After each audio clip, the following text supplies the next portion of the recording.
បើស្រឡាញ់ប្រាប់គេទៅមានអ្វីត្រូវខ្លាចបើគ្រាន់តែយើងនិយាយពាក្យថាស្រឡាញ់ប្រាប់ចំពោះមនុស្សដែលយើងស្រឡាញ់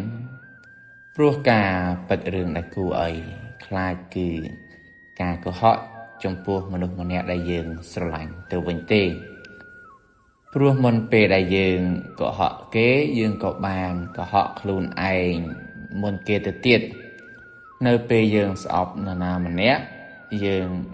មិនខ្លាចក្នុងការនិយាយប្រាប់អ្នកដទៃថាយើងស្អប់គេទេពេលខ្លះយើងហ៊ាននិយាយដោយមិនញញើតមាត់នៅពីក្រោយខ្នងរបស់គេនិងនៅចំពោះមុខមនុស្សជាច្រើនប៉ុន្តែពេលយើងលួចស្រឡាញ់នរណាម្នាក់វិញកុំថាឡើយឲ្យទៅនិយាយនៅពីក្រោយខ្នងគេប្រាប់មនុស្សជាច្រើននោះសូម្បីតែនិយាយប្រាប់ដល់មនុស្សតែម្នាក់ដែលខ្លួនឯងលួចស្រឡាញ់ហ្នឹងក៏យើងពិបាកនិយាយចេញមកដែរពេលខ្លះគ្រាន់តែស្រឡាញ់មនុស្សម្នាក់យើងត្រូវខំប្រឹងលាក់ពាក្យនេះទុកនៅក្នុងចិត្តរាប់ឆ្នាំហើយពេលខ្លះទៀតក៏គ្មានទាំងឱកាសអាចនិយាយឲ្យគេបានដឹងផងដែរបើយើងជាមនុស្សប្រុសសារភាពពាក្យស្នេហ៍ចំពោះមនុស្សស្រីដែលខ្លួនឯងស្រឡាញ់វាមិនពិបាកខ្លាំងណាស់ណាទេក៏ប៉ុន្តែសម្រាប់មនុស្សស្រីវិញគឺពិតជាពិបាកខ្លាំងណាស់ដែលត្រូវទៅនិយាយប្រាប់មនុស្សប្រុសម្នាក់ថាបានដូចស្រឡាញ់គេវាពិតជាគួរឲ្យខ្លាចណាខ្លាចចំពោះលក្ខខណ្ឌប្រពៃណីខ្លាចចំពោះផ្នត់គំនិតដែលយើងប្រកាន់មកជាយូរថាមនុស្សស្រីមិនសមនឹងនិយាយសារភាពក្តីស្រឡាញ់ប្រាប់ដល់បុរសមុននោះឡើយមានមនុស្សស្រីមិនច្រើនទេដែលមានភាពក្លាហានហ៊ានធ្វើរឿងទាំងអស់នេះមនុស្សស្រីមិនច្រើនទេដែលហ៊ាននិយាយពាក្យថាស្រឡាញ់ប្រាប់ដល់មនុស្សប្រុសដែលខ្លួនស្រឡាញ់ហ្នឹងហើយជាទូទៅវាគឺជារឿងខកបំណងសម្រាប់មនុស្សស្រីជាច្រើនដោយសារថានាងត្រូវបានឆ្លើយបដិសេធយ៉ាងគួរសមពីបុរសដែលនាងស្រឡាញ់សម្រាប់មនុស្សស្រីវិញទោះបីជាខ្លួននិយាយថាទេចំពោះការស្នើសុំរបស់ភក្តីបុរសប៉ុន្តែវាមិនបានន័យថា 0% នោះទេយ៉ាងហោចណាស់មនុស្សស្រីមានចិត្តគិតគ្រាន់តែមិនទាន់ច្បាស់លាស់ហើយជាទូទៅមនុស្សស្រីនៅតែផ្ដល់ឱកាសនិងទុកពេលវេលាឲ្យមនុស្សប្រុសនោះដដែលប៉ុន្តែមនុស្សប្រុសគឺមិនដូចគ្នាទេពីព្រោះមនុស្សប្រុសនឹងមិនឆ្លើយបដិសេធដោយត្រង់ចំពោះមនុស្សស្រីឡើយគេអាចនិយាយពាក្យបដិសេធចំពោះមនុស្សស្រីដោយការប្រើពាក្យល្អសមរម្យហើយពាក្យខ្លះវាថែមទាំងធ្វើឲ្យមនុស្សស្រីកាន់តែពិបាកដកចិត្តនិងពិបាកបំភ្លេចទៀតផងក៏វាមានដែរយ៉ាងណាក៏ដោយធម្មជាតិជាមនុស្សមិនថាជាស្រីឬជាប្រុសគ្រប់គ្នាកើតមកជាមួយនឹងបេះដូងមួយចេះមានអារម្មណ៍ស្រឡាញ់ស្អប់ចេះមានតម្រូវការចង់ទទួលបានការយល់ចិត្តគឺអ្វីទាំងអស់នេះហើយដែលគ្រប់គ្នាមានមកជាមួយតាំងពីចាប់កំណើតមកម្លេះចុះហេតុអ្វីយើងមិនអាចនិយាយបានបើគ្រាន់តែយើងគឺជាមនុស្សស្រីបើយើងមិននិយាយចេញមកវាដូចជាយើងកំពុងតែធ្វើបាបខ្លួនឯងហើយគ្រាន់តែពាក្យថាស្រឡាញ់សោះតើវាមានអ្វីមិនល្អទៅព្រោះគ្រប់គ្នាទាំងអស់សុទ្ធតែមានជីវិតមកដោយសារតែមានសេចក្តីស្រឡាញ់ទេតាមានតែការនិយាយចេញនៅការពិតប៉ុណ្ណោះដែលធ្វើឲ្យយើងលែងមានអារម្មណ៍ថា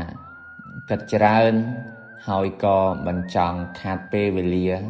យកទៅគិតលើរឿង đỏ đai việc cua tai bệnh chọc thếដោយសារតែខ្ញុំមិនអាចដឹងថាខ្លួនឯងអាចមានជីវិតរស់នៅបានយូរប៉ុណ្ណាទៀតទេដូច្នេះទើបខ្ញុំតែងតែផ្ដល់ការគោរពចំពោះខ្លួនឯងជានិច្ចខ្ញុំត្រូវគោរពចំពោះបេះដូងនិងទឹកចិត្តដ៏ល្អរបស់ខ្លួនឯងគ្រប់ពេលបើខ្ញុំមានពាក្យសម្ដីល្អៗដើម្បីប្រាប់ដល់នរណាម្នាក់នោះខ្ញុំប្រកាសជានិយាយវាចេញមកហើយខ្ញុំគ្រាន់តែចង់និយាយនៅពាក្យសម្ដីដែលមាននៅក្នុងចិត្តខ្ញុំនិយាយឲ្យចេញជាសម្ដីមកក្រៅព្រោះខ្ញុំគិតថាបើខ្ញុំលែងមានដង្ហើមដកតទៅទៀតនោះពាក្យសម្ដីទាំងឡាយរបស់ខ្ញុំគឺគ្មាននរណាម្នាក់អាចនិយាយជំនួសបានឡើយគ្មាននរណាម្នាក់បានដឹងថាខ្ញុំកំពុងតែគិតអ្វីចង់និយាយអ្វីហើយក៏គ្មាននរណាបានដឹងថា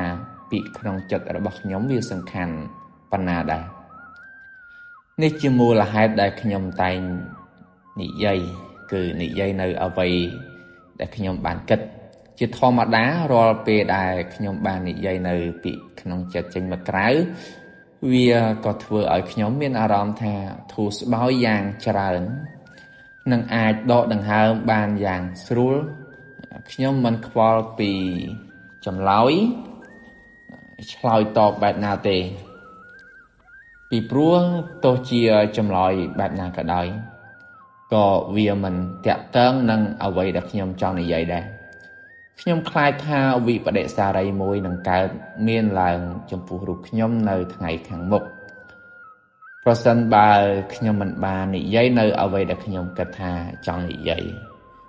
អញ្ចឹងអ្នកខ្លះគេមានរឿងច្រើនដែរចង់និយាយប៉ុន្តែគេបែរជាមិនហ៊ាន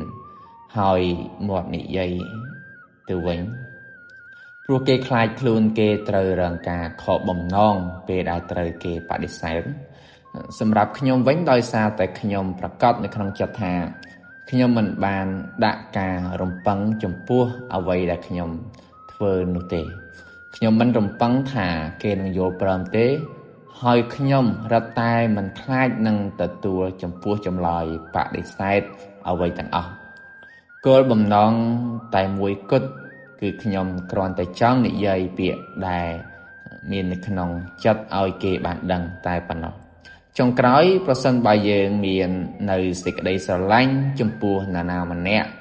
ហើយចង់និយាយពាក្យនេះឲ្យគេបានដឹងក៏គ្រាន់តែចង់និយាយពាក្យថាអរគុណចំពោះទង្វើល្អដែលគេបានធ្វើលើយើងឬគ្រាន់តែចង់និយាយពាក្យសំទោសចំពោះកំហុសឆ្គងដែលយើងបានធ្វើលើនរណាម្នាក់យើងពិតជាអាចនិយាយបានហើយនិយាយដោយមិនចាំបាច់ត្រូវមានអារម្មណ៍ថាភ័យខ្លាចព្រួយបារម្ភអ្វីទាំងអស់យើងគ្រាន់តែត្រូវតាំងចិត្តឲ្យល្អដកដង្ហើមឲ្យវែងវែងសម្រួលអារម្មណ៍ហើយស្រស់ថ្លារួចហើយក៏ចាប់ផ្ដើមនិយាយចេញមកក្រៅពីនោះគឺត្រូវមានចិត្តសប្បាយរីករាយត្រូវអបអរចំពោះខ្លួនឯងដែលហ៊ានធ្វើរឿងទាំងអស់នេះវាជារឿងធម្មតាបំផុតប៉ុន្តែវាមានតម្លៃនិងខ្លឹមសារសម្រាប់ជីវិតយើងកុំខ្វល់ថាអ្នកដទៃគិតបែបណាចំពោះយើងប៉ុន្តែបែបនេះគឺមានន័យថាយើងមិនបានផ្ដោតតម្លៃនឹងការគោរពចំពោះខ្លួនឯងឡើយព្រោះថាយើងអាចគោរពឲ្យតម្លៃដល់អ្នកដទៃបានដោយសារតែយើងមានតម្លៃនិងមានការគោរពដែលចេញពីខាងក្នុងខ្លួនឯងជាមុនសិន